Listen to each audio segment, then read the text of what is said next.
എത്തി രണ്ടെണ്ണം. ആഴ്ചയിൽ ഒരിക്കലല്ലേ അവധി കിട്ടുന്നേ? അതിൽ കുറച്ച് പരിപാടികളുണ്ടായിരുന്നു. പ്രൊജക്ട് ഒന്നും ചെയ്ത് തീർത്തോ? ഏത് പ്രൊജക്ട്? കഴിഞ്ഞ ആഴ്ച ഓ അതോ, അതിന്റെ കുറച്ച് സമയം. Good morning.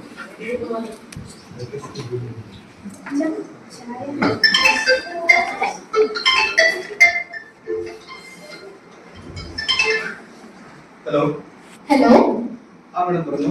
Good morning. Good morning. Last വീക്കിൽ നിങ്ങളുടെ അടുത്തൊരു പ്രൊജക്ട് പറയുന്നത് ഓർക്കുന്നുണ്ടോ? ഏത് പ്രൊജക്ട്? ശരി, ഇത്ര വേണ്ടൊക്കെ മറന്നുപോയി. നമ്മുടെ ഇമ്പോർട്ടന്റ് പ്രൊജക്ട് ഞാൻ പറഞ്ഞിട്ടില്ലായിരുന്നോ? ഞാൻ ഓർക്കുന്നു. ആ പ്രൊജക്ടിന്റെ ഡീറ്റെയിൽസും ഡോക്യുമെന്റ്സും കാറ്റലോഗിക്കായി മെയിൽ ചെയ്തേക്കാം. സോ അതിന്റെ ഡീറ്റെയിൽസ് എനിക്ക് ഇന്ന് വൈകിട്ട് 7 മണിക്ക് മുമ്പ് അയച്ചു തരണം. ശരി, ഓക്കെ, അയച്ചു തരാം. ഓക്കെ, ശരി. ഓക്കെ, ശരി, ഓക്കെ. അല്ല മേഡം, പറഞ്ഞോ. അല്ല, ഈ പ്രൊജക്ടിന്റെ ചെയ്യുന്നുണ്ടല്ലോ, അതെ, നമുക്കുള്ള കാര്യങ്ങൾ എങ്ങനെ? അത് മറന്നില്ലായിരുന്നല്ലേ. അതിന്റെ കാര്യം നമ്മുടെ ഇത് നമുക്ക് വളരെ ഇമ്പോർട്ടന്റ് ആയിട്ടുള്ള പ്രൊജക്ട് ആയതുകൊണ്ട് തന്നെ നമ്മുടെ ഇതിന്റെ വേർഡ് എന്ന് പറയുന്നത് 1.5 CR ആണ്. സോ എനിക്കിന്റെ ഡോക്യുമെന്റ്സും കാര്യങ്ങളും വളരെ കറക്റ്റ് സമയം തന്നെയാണെങ്കിൽ നിങ്ങളുടെ കമ്പനിക്ക് ഞാൻ നല്ലൊരു പ്രൊമോഷൻ തരുന്നതായിരിക്കും. ഓക്കെ, ശരി.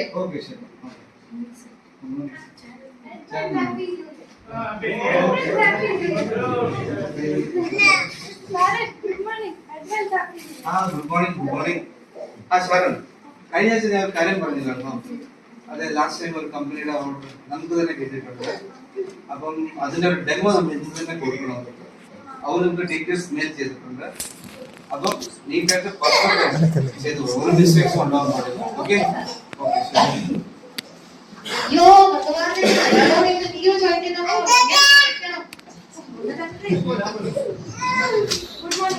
Good morning.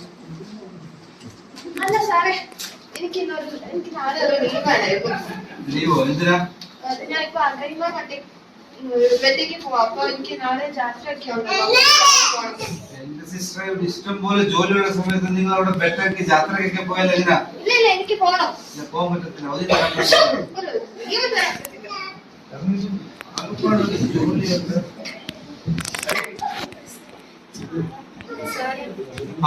എനിക്കിന്ന് നേരത്തെ പോകണം. നാളെ വരാനേ പറ്റില്ല. പോയാ പറ്റും, പോകാതിരിക്കാൻ പറ്റത്തില്ല. നിങ്ങളുടെ പുസ്തകത്തിലല്ലേ എഴുതിയിട്ടുള്ളത് 2-3 പേരോടുണ്ട് അവിടെ പുള്ളി ഉണ്ടെന്ന്? ഇവിടെ 2-3 പേരില്ല, ഈ പുള്ളി ഉണ്ട്. ഇവിടെ 4 പുള്ളിയോടുണ്ട്.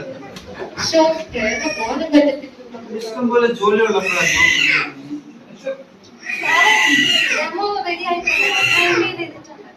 ചെയ്തിട്ടുണ്ടോ? ഓക്കെ, താങ്ക് യു മോളെ.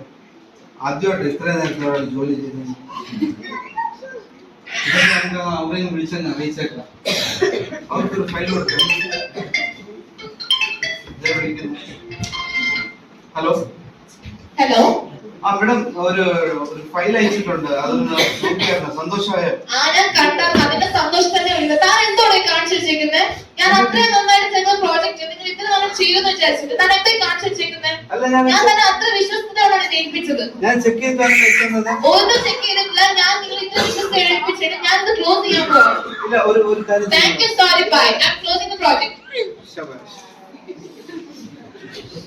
നിങ്ങൾക്ക് ഇവിടെ എന്തോ കാണിച്ചു വെച്ചിരിക്കുന്നത്? പ്രൊജക്ട് ക്യാൻസൽ ചെയ്ത് നിങ്ങളോട് ഞാൻ കാണിക്കാൻ പറഞ്ഞല്ലേ എന്നോട്?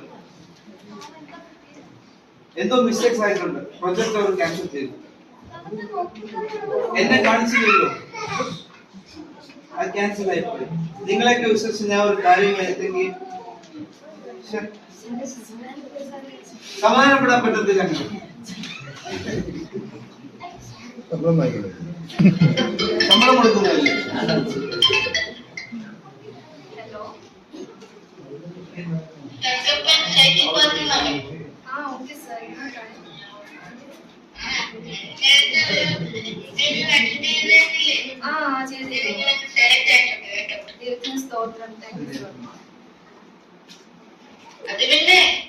എത്രയും പെട്ടെന്ന് വന്ന് ജോയിൻ ചെയ്യാം. ഓക്കെ സർ, ഷുവർ ആയിട്ട് ജോയിൻ ചെയ്യാം. അവധി തരാൻ പറ്റത്തില്ല. അല്ല, എനിക്ക് ലീവ് ഒന്നും വേണ്ട. എനിക്ക് പുതിയൊരു കമ്പനി ജോലി കിട്ടിയിട്ടുണ്ട്. ഞാൻ അവിടെ പോവാ. ശരി, എവിടെ? ആരാധനയ്ക്ക് കടന്നു എന്റെ കാര്യം, എന്റെ ലീവ് ലീവ് തരാൻ പറ്റത്തില്ല. എനിക്ക് പോയാലേ പറ്റൂ. എല്ലാരും ഒന്ന് പോ. ഇവിടെ ആരും വേണ്ട. അവര് പോട്ട്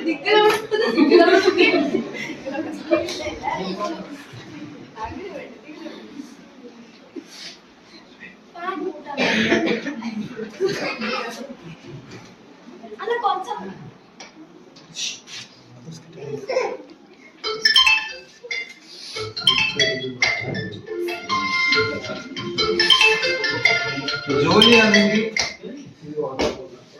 ജോലിയാണെങ്കിൽ ഇപ്പൊ ഒന്നും ആയിട്ടില്ല. ഇനി അമേരിക്കയിൽ നിന്ന് അങ്ങനെ ഇനി വിളിക്കും. ഇനി അങ്ങാതെ വായി കിടക്കുന്നത് കൂടി ഞാൻ കേൾക്കണം.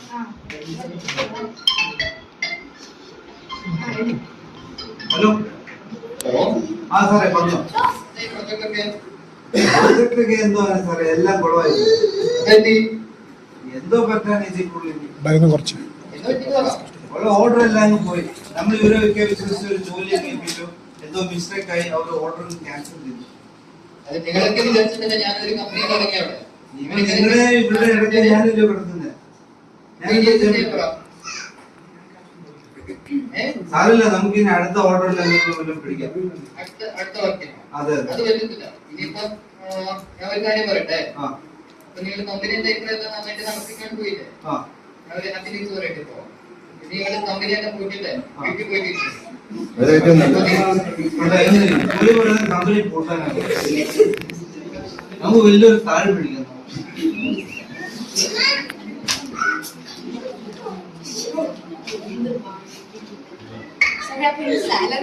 സാലറി കിട്ടല്ല. അവര് ചായ കൊടുത്ത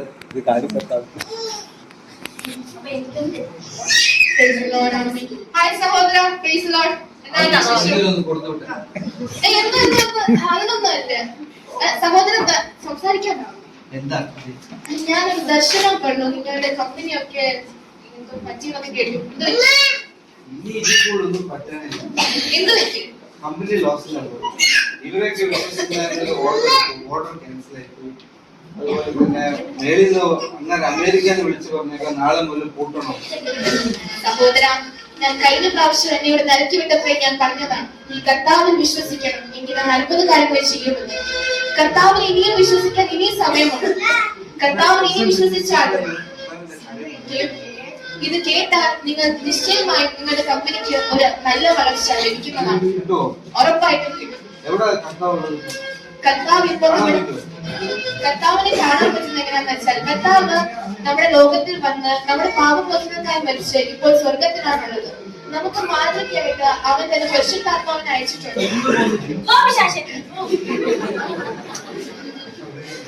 അത് കാരണം നമ്മുടെ കർത്താവ് നമ്മുടെ കൂടെ തന്നെയാണ്. നമുക്ക് എപ്പോ വേണമെങ്കിലും കർത്താവിനെ വിളിക്കാം. ഒന്നും വേണ്ട, കർത്താവിനെ സന്നിധിയിൽ മുട്ടുകുത്തിയിട്ട് പ്രാർത്ഥിച്ചാൽ മാത്രം.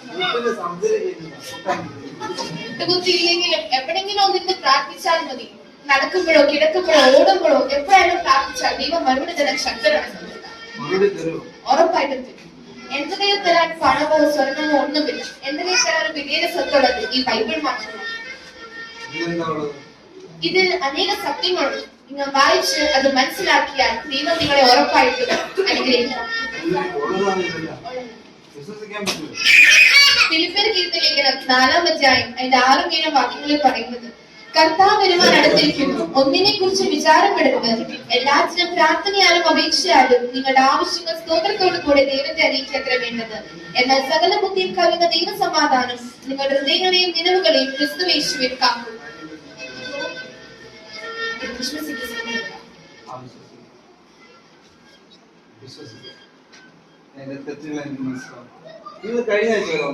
അതെ, കഴിഞ്ഞ ആഴ്ച ടാക്സ് നൽകാൻ കുഴപ്പമില്ല, ഞാൻ ക്ഷമിച്ചിരിക്കും.